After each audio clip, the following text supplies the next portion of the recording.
It's snowing heavily outside. I'm slouching at a table in the corner of a fast food place, fiddling with my phone. I'm so tired. It's another day of organizing everyone's mission reports. I made a complete recovery, but Jenna won't assign me any missions. I open Moments and make a draft post. I'm starting to understand the birds in the cage. My finger hovers over the post button hesitantly. Then I delete the post. My friends would feel worried if they saw this. Having ordered some fries, I pick up my phone again and make another post. Carbs after work is peak happiness. The food I ordered is brought to me after a while. Now I feel a bit better. I look at my reflection in the glass wall, raising a toast to myself. Cheers! Maybe it's my eyes doing tricks on me, but I see a familiar person standing on the other side of the glass wall. I smile and wave at him. Zayne! I'm really starving, so I simply resume eating. Zayne walks inside to sit next to me, leaving his snow-covered umbrella by the doorway. Dr. Zayne, you just got off work. Aren't you going to head back and rest? You were making a toast to yourself. How pathetic. If I kept going on my way, even the robots behind me would have laughed at you. You say that, but I bet you're only here because your colleagues didn't invite you to party. You were walking home all alone on a snowy night. How pathetic. Yes, and I was about to make a moment post about how I'm totally not sad, too. What's wrong with my post? Of course I'm happy that I'm off work. These fries are good. Do you want to try some? Your eyes narrow slightly when you pretend to be happy. They don't light up either. I'm tired of watching you pretend. Please stop. But people will worry about me. I'm always the happy-go-lucky one. So they'll find it weird if I'm down in the dumps all of a sudden. Then from now on, you can at least stop pretending in front of me. I try to grin, but only manage to respond with a helpless smile. I mean, I would have seen right through you regardless. It serves no purpose to pretend in front of me. Okay. Thanks, then. Zayne orders a glass of water and nothing else.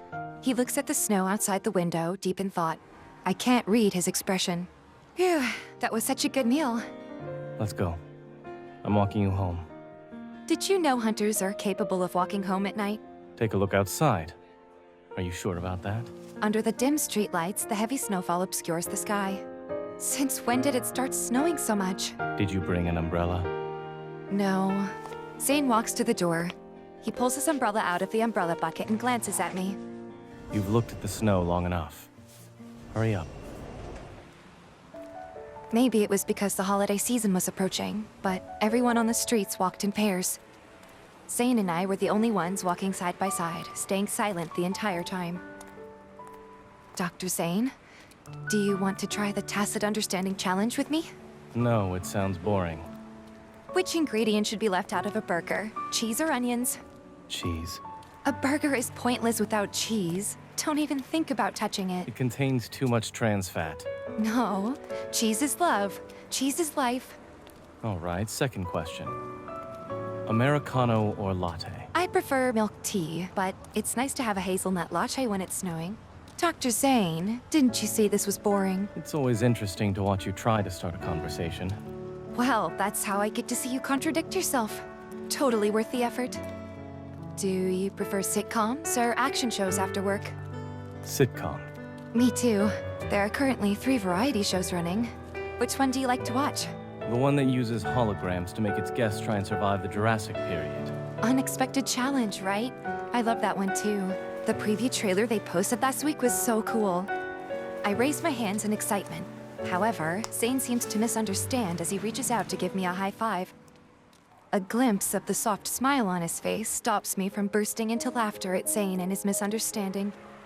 Actually, I was a little unhappy at work today. Forget it. It's not something I should be telling you. I want to hear about it. Your stories, especially the ones where you make a fool of yourself, are always fascinating. I didn't make a fool of myself. I just don't have any missions. Because I got hurt last time, Jenna won't let me go out. I'll end up forgetting how to use a gun. I worked overtime for weeks last year. In the end, I decided to sleep in my office at the hospital. The director told me I must take rest to recharge my body. Back then, I wasn't happy about this decision. However, it later dawned on me that everyone has a limit. We aren't as tough as we think we are. But it's so boring to stay cooped up in the office all the time. If you have energy to spare, please do me a favor. I don't want to work at your hospital as an unpaid hospital porter. Promise me that I won't see you in the hospital again this month. You walked in twice last month alone. Every time I dressed your wound, you were really noisy. I would like some peace and quiet. I'm not sure if Jenna will let me out next month, so your wish might be granted. Zayne and I engage in casual banter as we walk. Every time I reach out and try to catch a snowflake, Zayne would grab me by the collar and pull me back under the umbrella again and again. I can't help but wonder if he actually cares whether I'm freezing or not. He just seems to be enjoying this cat and mouse game. My house is right up ahead. Do you see that cafe over there? Their lattes are really good. I'll walk you downstairs. Give me a moment. I sneak out from under the umbrella while Zayne's on his phone and run to the nearest cafe. Hello, I'd like one hazelnut latte. By the time I come out of the cafe with the latte, Zayne is nowhere to be found. Where is he? Did he leave already?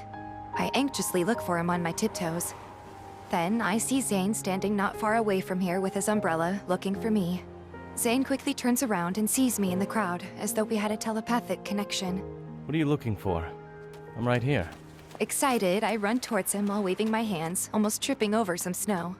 Zayne catches me just in time and pulls me back under the umbrella. Why did you run off earlier? Come here, have a latte. Zayne purses his lips.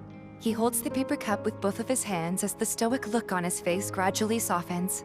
The look on your face reminds me of melting snow. Enough. Regardless, it wasn't the hospital that called earlier. And here I was thinking you were going to work overtime again. Give me back my latte, I'm thirsty. Zayne raises the cup above his head to stop me from reaching it. I jump up and down a few times to try and take it back, but it's no use. You should head upstairs now. Good night. Okay, you too. I step into the hallway. The sound-triggered light turns on. Zayne and I are getting along so well. I look back and see Zayne not far away, still standing in the heavy snow with his umbrella. You didn't eat dinner today. I'm aware. You don't eat fast food. And? Why did you accompany me for dinner then?